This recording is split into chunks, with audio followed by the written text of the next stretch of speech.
What's going on, good people? It's your boy Mark, MetaGifts LLC, Simplified Astrology. Hope you guys are well. Happy Sunday. Today we're going to talk about astrology because it is vitally important to know yourself in the world through astrology. So if you don't know by now, astrology is much deeper and much bigger than magazine horoscopes and co-star. I promise you that. So if your horoscope never made sense to you, here's why. You are much more than your sun sign. Your zodiac sign is your sun sign. So to do astrology off the rip, you need to know what the ecliptic is. So the ecliptic is the imaginary line that goes through the earth, through the sun. If you were to stare right at the sun, that's the ecliptic line. Don't stare at the sun. But throughout the course of the year, every single year, the ecliptic touches 12 constellations. This is the zodiac belt. These are the constellations y'all know. There's over 88 constellations that are officially recognized. But the ecliptic only touches 12. That's why we do 12. Ophiuchus doesn't matter. Shut up. Y'all don't know what you're talking about. So listen to me, okay? Okay. So not only is there a sun in the solar system, you need a sun to have a solar system. The system for your soul to incarnate here, your solar plexus. You guys feel what I'm trying to say. So there's Mercury, you've got Venus, you've got Mars, you've got Saturn, you've got Pluto, Neptune, Uranus. You've got asteroids, you've got all types of things in the solar system, okay? And energy doesn't lie, it's all connected. So basically what you're doing whenever you do astrology is you're compartmentalizing yourself. It's very important, okay? So not only do you have a sign for your sun, you have a sign for your moon, you have a sign for Mercury, you have a sign for every one of these planetary bodies. And until you understand where the sign falls in for what planet, you don't know how these energies affect you and get manifested into your life. So it's very important. So when people dive a little bit deeper into astrology, you get your natal chart. It's very important because you need to see the solar system at the time of your birth. It doesn't matter what your birthday is because you better believe there's more than 12 types of people in the world, right? You know this. Everyone knows this. So once you get your birth chart, you can find out what sign all of your planets fall into, and that's vitally important. It's also a lot of information, so you got to take it in small doses. So most of us start with the big three. It's very important. This is your sun, your moon, and your ascendant. And it's so important as far as figuring out who you are on a personality level. But that being said, a lot of astrologers just regurgitate this information and don't really understand what they're talking about. So a lot of you guys who do know your big three, you don't know why your big three is important. So let me break it down for you. We call these signs the big three signs because they are the most indicative of your personality and who you are as a person. So you need to understand that if the planets are being used to compartmentalize yourself and take different aspects of the psyche or soul, you need to look at them objectively, and you actually need to understand astronomy as well and mathematics. Like, I understand that a lot of you guys think that astrology is bullshit and you don't believe in it because you've seen a magazine horoscope and you've seen somebody who is into astrology not know what the hell they're talking about. It makes sense. I totally get it.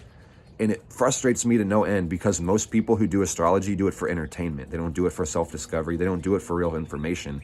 A lot of you guys don't like astrology. You like zodiac signs. And you can be honest with yourself. It's cool. But if you really want to dive deep, listen up. Like, can you guys feel my fire? Like, it pisses me off to see people do this wrong. And that being said, astrology is the oldest science in the world. It's the study of nature. So there's no wrong way to do it. But I can see when you guys are spinning your wheels because I've done this long enough to know what doesn't fucking work, and pardon my language. So sun, moon, and ascendant, these are the most important aspects of the self because the sun and the moon are the luminaries. The moon is the fastest body to transit across the zodiac wheel. So the moon changes energy very often, okay? And we're going to break the rising sign down after those because most of y'all are confused about the rising sign. It's the most confusing out of the three. So your sun is the conscious awareness. Everything you see on the planet is a result of the sun. Life and light and warmth comes from the sun.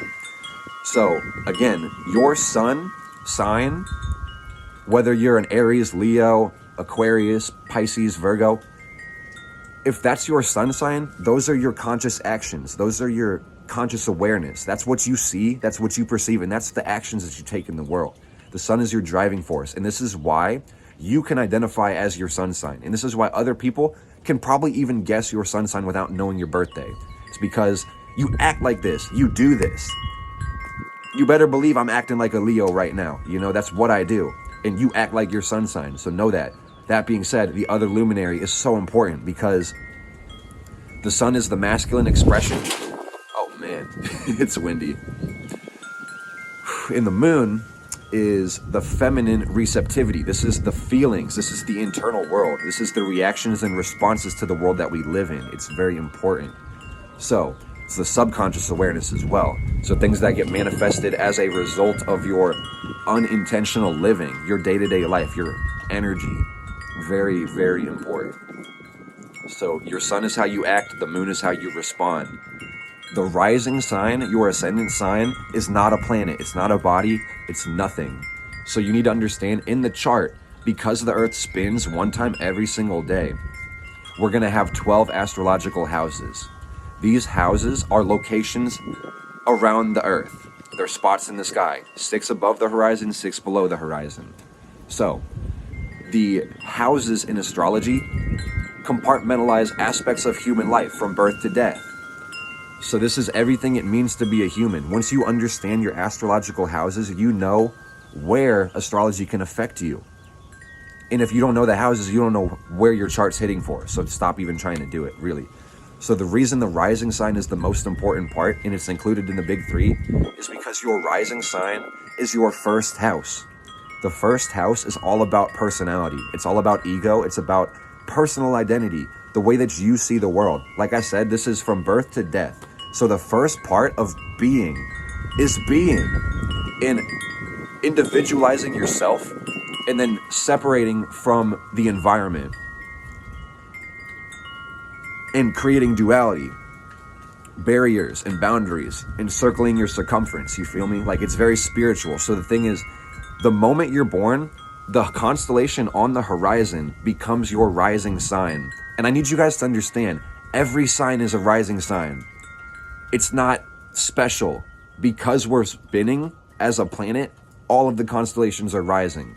So like, it's your ascendant sign because it ascends the horizon first, specifically. So a lot of y'all don't know that, so just know that. Meaning the opposite would be the descendant, the constellation that descends the horizon. So it's important because once you know where your first house is, you know where all 12 houses are. So astrology is like mental gymnastics. If you guys know your big 3, start taking it further. By knowing your big 3 and your rising sign, you should know every house in your chart. Because if, let's say you're a Virgo ascendant. No, I'm not going to use that one because that's me. Okay? Let's say you're an Aries ascendant. That means your descendant is Libra. You got Libra in the 7th house. And if you want to take it even further, use the cadent houses, I believe. You're going to use, you're going to have Cancer in your 4th. You're going to have Cap in the 10th. It's super simple. Like, that's the overlay of literally the constellations. Aries starts at 1, so that's simple math. You know what I'm saying? It's super easy. So run the math, check your chart, and know what your stuff is hitting for, y'all. Because, like, not only is your sun and moon important, but you need to know which house they're in so you understand which area of life these energies get directed to, where your conscious awareness and actions get directed to, and where your reactions and responses to the world come through. It's so important. And a lot of you guys have empty first houses, so you need to understand rulership and connect the dots and take your chart on some loops so you know who the hell you are. If I taught you something, share the video. It's very important. The big 3 is where you need to start if you already know your sun sign. If you want your astrology broken all the way down, or you need your natal chart, go to simplifiedastrology.com and get it for free. Let's go.